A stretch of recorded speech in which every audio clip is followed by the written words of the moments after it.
Major League Soccer is one of the fastest, if not the fastest growing sport in America. The NFL is the most popular sport in America. So today we are combining football with football, and we are turning the NFL into the MLS. Quick rule set I want to go over before we start the simulation here is that Major League Soccer plays 34 total games. The NFL plays 17, so that's technically 2 seasons of football. The standings in MLS are sorted by points. Now what this means is each win is considered 3 points in MLS, and if you draw your match is considered 1 point. However, we're not going to have any ties today, and we're going to strictly focus on the 3-point system. And I'll be going through and looking at each team's touchdowns for and touchdowns against, or as I like to say, goals scored and goals scored against. And we'll be looking at the point differential to settle any ties in the standings. We will have 8 total player awards and 1 team award, and that 1 team award is very important for MLS. That singular team award is very important because it decides where the final cup game will be played. And for the sake of keeping this as close to the MLS as possible, the MLS is split up by 2 conferences, the West and the East, and each conference has 15 teams in it, totaling at 30 teams playing 34 games.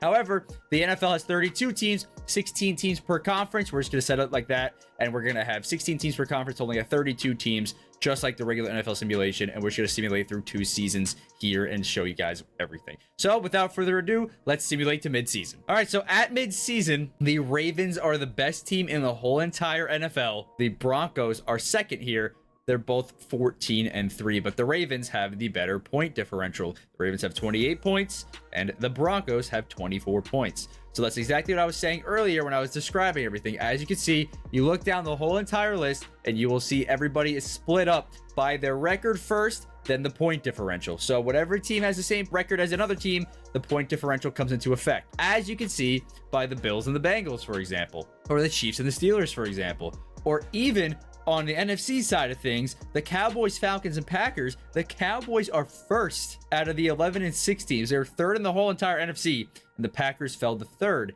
just because of the point differential and also a couple other things, which you can see the Cowboys scored 54 goals up to the midseason point, which is actually ridiculous for this simulation, especially for some team like the Cowboys. But yeah, this is how it looks at midseason. So let's now take a look at the players. And let's start by looking at the quarterback stats here. Joe Burrow, about 5,000 passing yards. Mahomes was second. Bo Nix was third. Dak Prescott was fourth. Matt Stafford was fifth. Josh Allen was sixth. Michael Penix even. Drake May, Justin Herbert, and Jaden Daniels on the top 10. And then Matthew Stafford, 48 touchdowns. Drake May had 41. And the rest of the league was kind of in the same area here. And Matthew Stafford was in an own area of his own. And then Sam Darnold had the most interceptions, Jaden Daniels second, Cam Ward third, Tyler Shuck fourth, Justin Fields up there, and then a bunch of other quarterbacks that are all young as well. Jonathan Taylor led the way in rushing, 1,600 yards. And then Bijan, Joe Mixon, Derrick Henry, Josh Jacobs, and a couple others trailing right behind. Derrick Henry, the only running back with over 20 touchdowns. He had 21 on that midseason for him. Puka Nacua led the way, shocking, in receiving yards. He also had 24 receiving touchdowns. No one else had over 20. And since we are looking at some defensive awards here, I feel like it is probably best if I do show every player, I should say, that has sacks here. So as you can see, Anthony Jennings leading the way, tied with Micah Parsons. That is a very interesting stat right there. And then Devin Lloyd leads the way in interceptions. Sauce Gardner second, tied with a bunch of other people as well. So that's where we are at midseason. We have 17 more games to go, and then the playoff structure, which I will explain to you guys once we get there. All right, now that all 34 games have been simulated, let's show you guys the standings. Here we go. I will go from worst to best. So the worst in both conferences, the Jets in the AFC, the Commanders in the NFC. Let's just rip it by conference, I guess. Titans, Steelers, Jaguars, Dolphins, Raiders, Texans, Browns, Chiefs, Bengals, Chargers, Colts, Patriots, Bills, Ravens, Broncos. That is your entire AFC. I went from worst to first. And as you can see, the Broncos are 25-9. And the Jets are 7-27. So a major difference from first to 16th place here. And in the NFC, doing the same thing, Saints, Vikings, Panthers, Bears, Cardinals, Giants, 49ers, Eagles, Falcons, Seahawks, Lions, Cowboys, Buccaneers, Packers, Rams. And that is your entire league standings. And now that we have all the league standings out of the way, as you can see all the points here, there were 3 teams that went over 70, the Bills, Ravens, and Broncos, and that Broncos Stadium will be hosting the finals. With that being said, let's talk about how the playoff structure works in MLS. The 8th seed and the 9th seed are considered wildcard teams in both conferences. They will each play one matchup to decide where they will fall in the playoffs.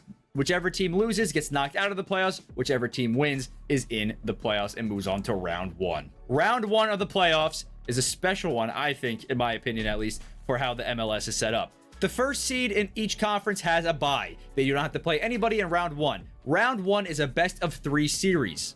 And as you can see on your screen right here, the 4th seed, the 5th seed go up against each other in round 1. The 3rd seed and the 6th seed go up against each other in round 1, and the 2nd seed and the 7th seed go up against each other in round 1 as well on both sides of the league. And the playoffs do not reseed here.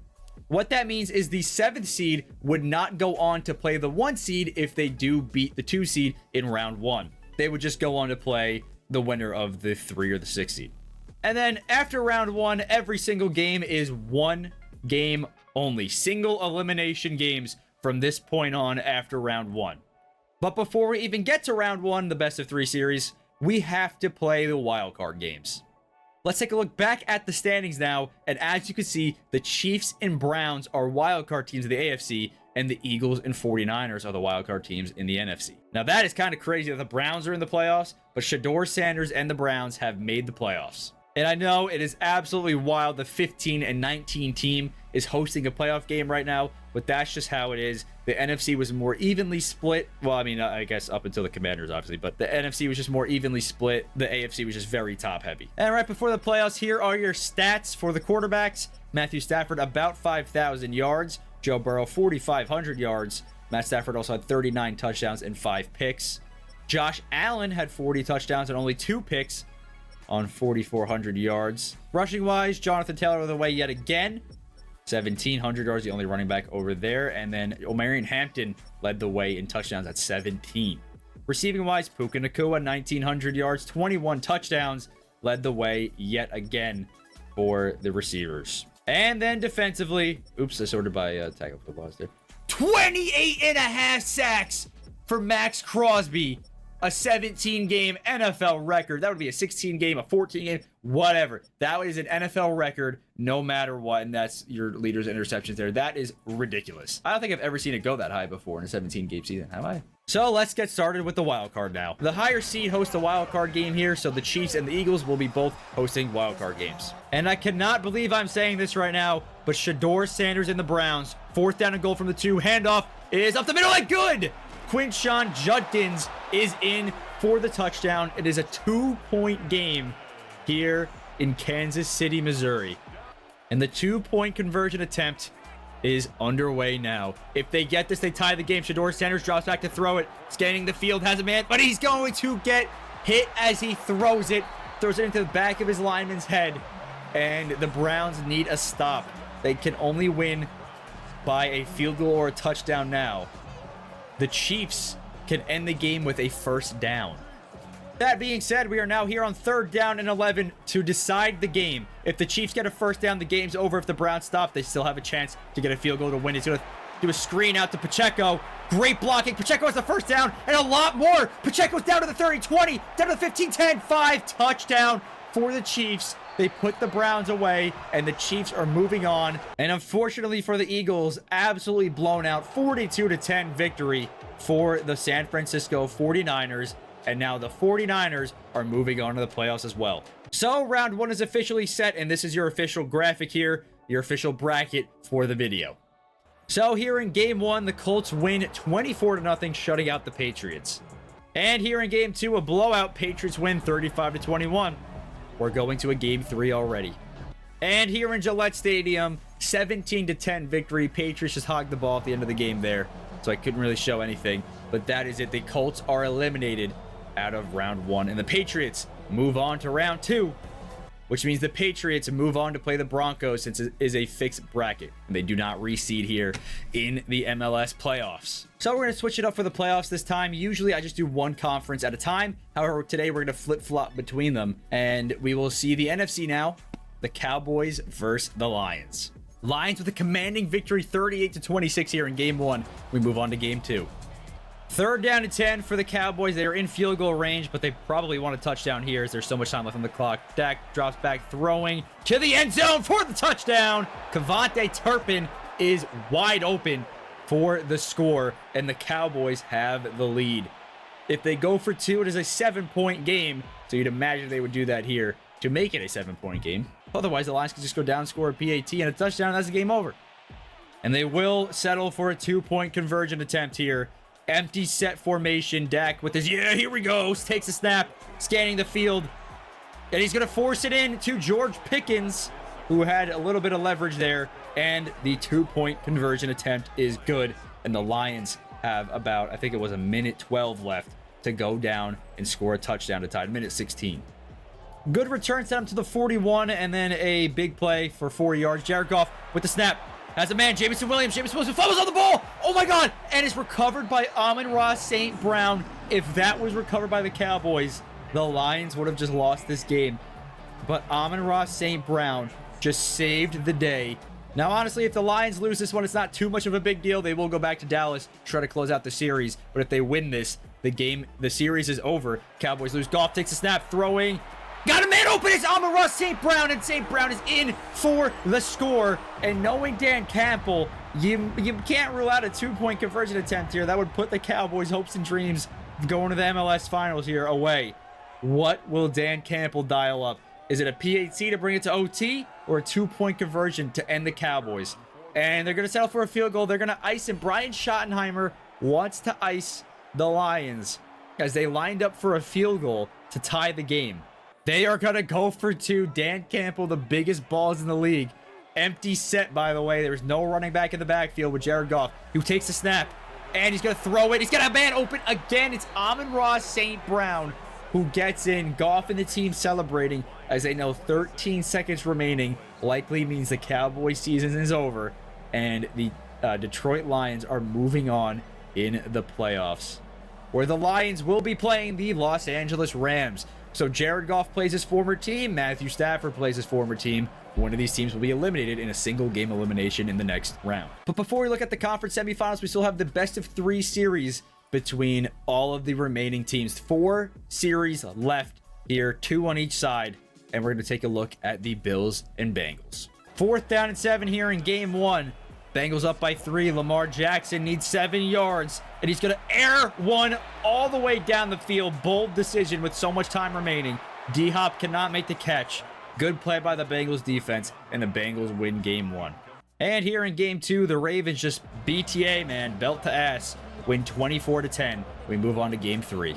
And an absolute snooze fest here as the Bengals just scored their first points with 3 minutes left. Ravens control the ball for the rest of the game and win 13-7, and the Baltimore Ravens are moving on in the next round of the playoffs. Let's take a look now at the Packers and Falcons. So the Packers win game 1 21-14, and we move on to game 2 in Atlanta, where the Packers will win yet again 17-3, and the Packers sweep the Falcons and move on in the next round of the playoffs. We still have the 2 matchups remaining, the Buffalo Bills versus the Los Angeles Chargers, and the Tampa Bay Buccaneers versus the Seattle Seahawks. So let's take a look at the Buffalo Bills.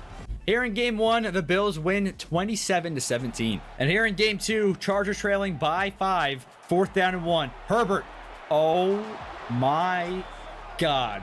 The dysfunctional Los Angeles Chargers in the playoffs continues, as that was just one of the saddest plays I've ever seen in my life. But the Bills move on, and our next round of the playoffs is set here in the AFC. And then finally, we are here, Buccaneers, Seahawks.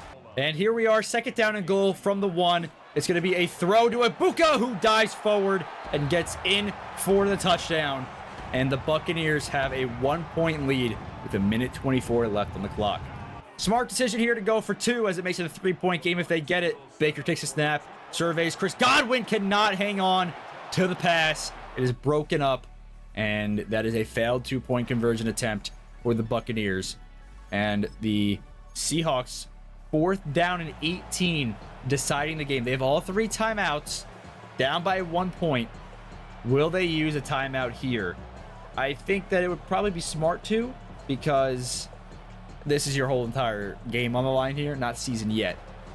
We didn't say season. Game here on the line. As why are they lining up to take a kickoff if it's 4th down and 18? And there's 30 seconds left.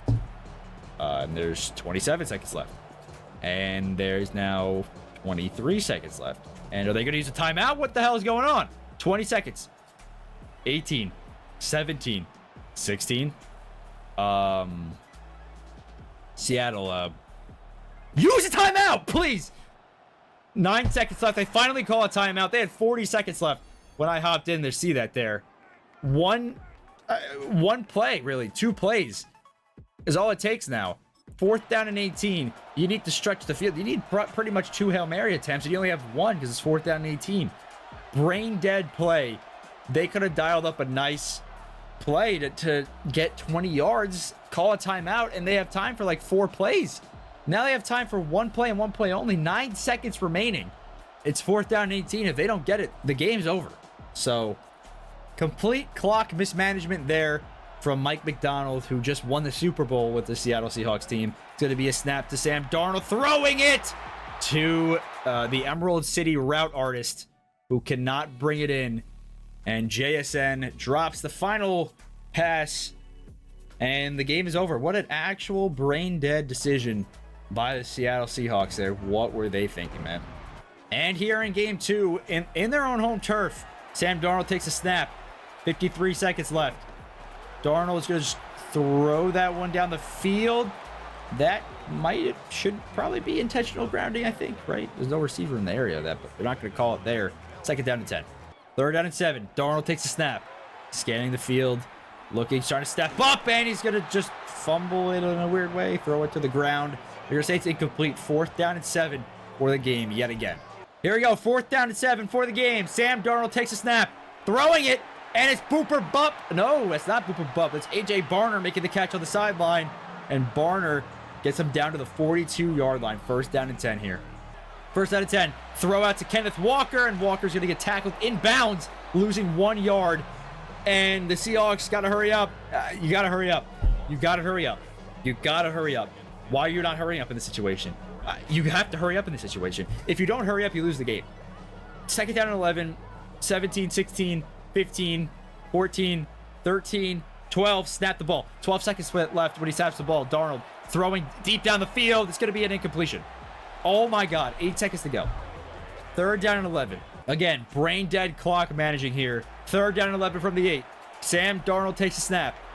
Throwing it all the way deep down the field. You kind of have to in this situation. It's going to be incomplete. Looking for Rashid Shaheed. Cooper Kupp in the area to catch it if it went towards him. 4th down and 11. The final play of the game. And probably the final play of the Seahawks season. Unless there's a crazy Hail Mary here. So here we are. They're lining up now. 4th down and 11 from the 41. Game is on the line. Season on the line. Darnold throwing it all the way down. He's got the arm for it. Rashid Shaheed makes a catch. But Rashid Shaheed is going to be tackled at the 6-yard line. Oh my God.